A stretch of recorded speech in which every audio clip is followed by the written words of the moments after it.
I got one. Yep. Thank you.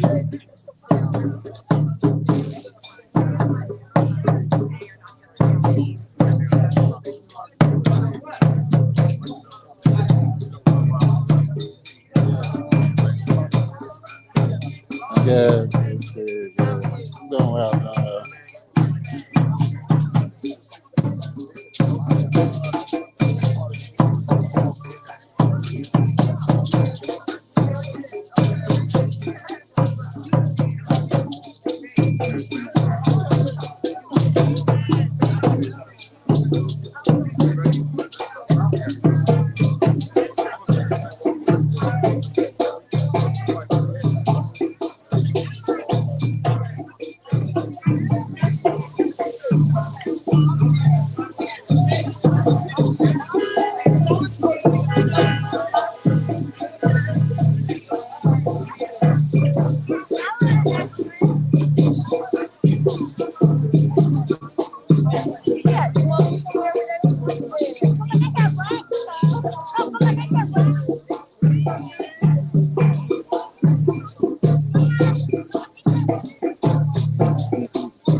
Got one. I see.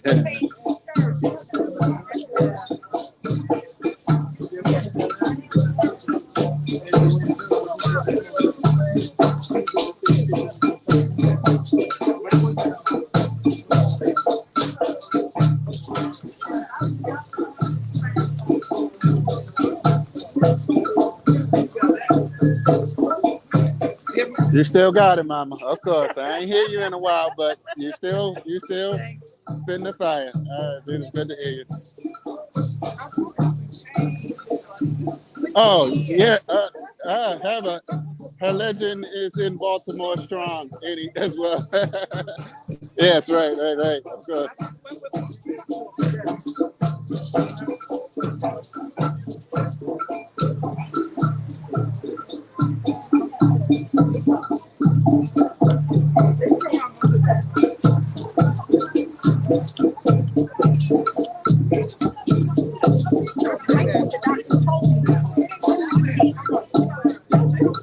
How you doing, sister?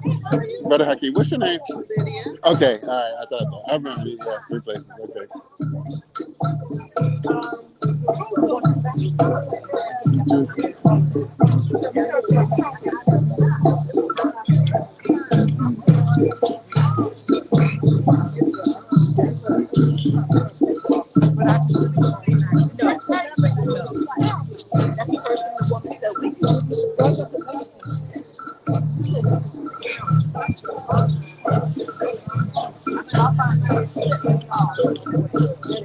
We are allowed to went to the Navy Yards.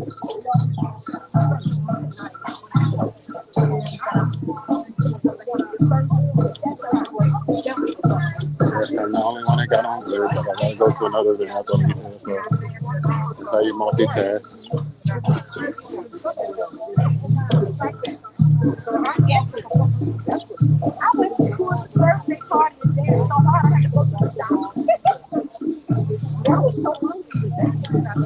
I stopped at Bus Boys and Plus right here.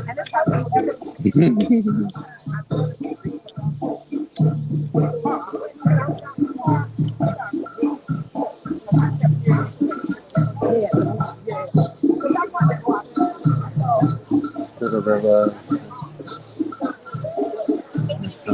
Trail.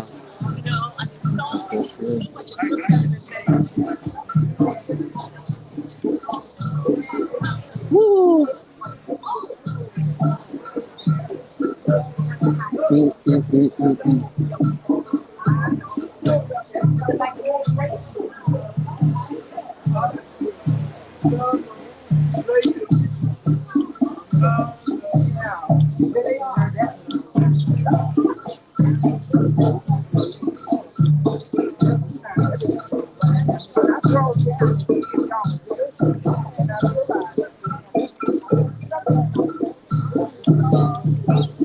Back on that.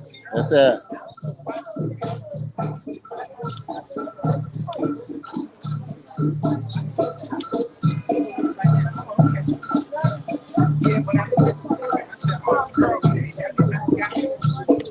Keep expanding the network, everybody. Ooh.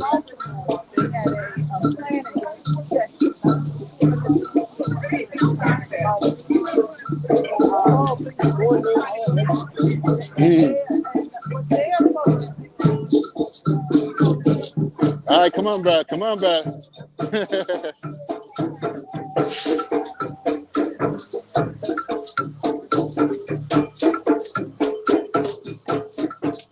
We in front of We Act Radio.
We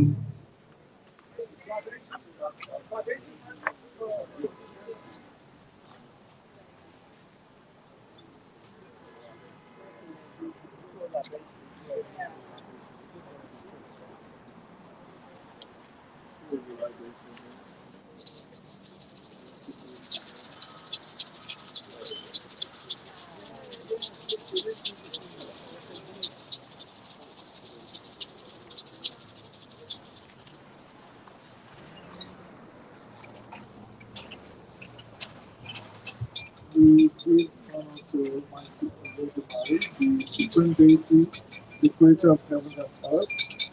We give honor to all the ancestors who have made it possible for us to be here today. We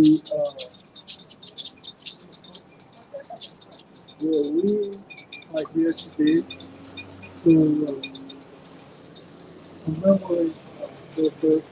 We are also here to confirm the plaque that was commissioned in coronation of our ancestors. So before we do that, we will have to invoke the spirit of our ancestors so that they come and bless this plaque away.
Hello, brothers and sisters. My name is CR again. I had a little something to do with this flag. And I wanted to point out the forgotten history, the buried history of black people in ADACI. And ADACI gave me the permission, it gave me the conduit in order to do that. I want to thank the brother this is your house. And you helped take an extra lift up to the revealing of the history that is largely unknown. This bridge right here is a bridge of renewal. It is a bridge of resistance. It is a conduit between time and space. I only want to talk, give you two examples very quickly. The first is a young unnamed brother who tried to get across this bridge to freedom in D.C. at the beginning of the Civil War. When he was, because these bridges around D.C. were guarded. When the authorities grabbed him, when the Union soldiers grabbed him, he thought he was going to get a good reception. He didn't. Ultimately, he would be, perhaps there's a symbolic message in that. When he showed up believing that was a way to freedom, but not for him and not that day. Not for him and not that day. But the Union troops, the white Union troops of the 71st Regiment, they said, why did you come here? I came for freedom. He said, how far did you come? He said, I walked 60 miles. I walked 60 miles to get there to that bridge because it meant something. Because our ancestors understood and were freely willing to pay any price, to bear any burden in order to be free. Can we do less? Can we do less? The second is a young lady who would come to be known as Aunt Mary Dimes. She had the good fortune to sneak across the Navy Yard Bridge and the 11th Street Bridge a little bit before the start of the Civil War. But then, she had to be sneaked across the bridge in a hay wagon. She had to be buried and lay on the planks, and pounds of egg were put over her so she could sneak into the nation's capital. They said, well, where are you going to go? She knew that her next destination was a stable in an alley on Capitol Hill. We helped each other. I sometimes scratch my head at the way that the history of the Underground Railroad is being taught in our schools. The kids, first of all, think that there was an actual train that went underground, and they are remaining largely ignorant of the fact that these were individual acts of resistance by black people. Other folks get the majority of the credit. But we had to carry that weight. We had to risk our lives. It was not a joke. It was not a monopoly game. None of that. None of that. And so in the case of Aunt Mary Dines, she had been born, enslaved in Prince George's County, was sold to harsh, brutal slavery in Charlestown. And after getting a number of beatings, she recalled a piece of paper with Washington, D.C. on it.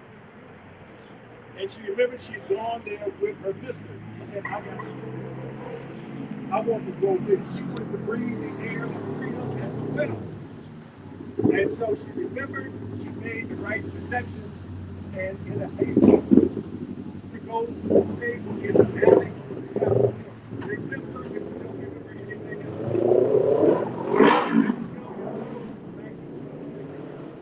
whatever else you may do, I know we get frustrated, we get mad at one another, but that sometimes we make each other proud. But we do stick together. Our history is not perfection. We're not perfect beings, so we cannot act in perfection. But Lord, we tried, and in our trying, we changed the world. Aunt Mary Dines would go on to work at the Soldiers' Home. She would get to know Abraham Lincoln. She had a beautiful lilting soprano. She would wind up singing for the 16th president, so much so that they said her singing could make tears come to Lincoln's eyes. She maintained her dignity. She maintained her integrity. She maintained a lifelong hatred of enslavement, to the extent that Aunt Mary Dines, D-I-N-E-S, for those of you who are going to look it up, when I do the tours with young people today, I have found that before I get off the bus, they're on their phones checking me out. So I got to come correct. I got to tell the truth. But this is Aunt Mary Dines she remained a teacher for the rest of her life. One of the source, there is a wonderful book by a brother named John Washington called They Knew Me. And he was brought up as a young boy, not much older than this one, and he met Aunt Mary Dines and a whole bunch of other black folks. These are the people that don't get recognized in our history books. But they despised injustice. They fought against enslavement. And here, thanks to Brother Ford, God bless him. Let's give him a good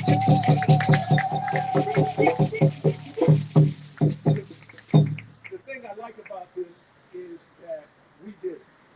I can't tell you the amount of politics that goes on about what history is commemorated in D.C. and what history is not. But in this case, I don't have to worry. We control this, and we're telling the truthful story. Thank you very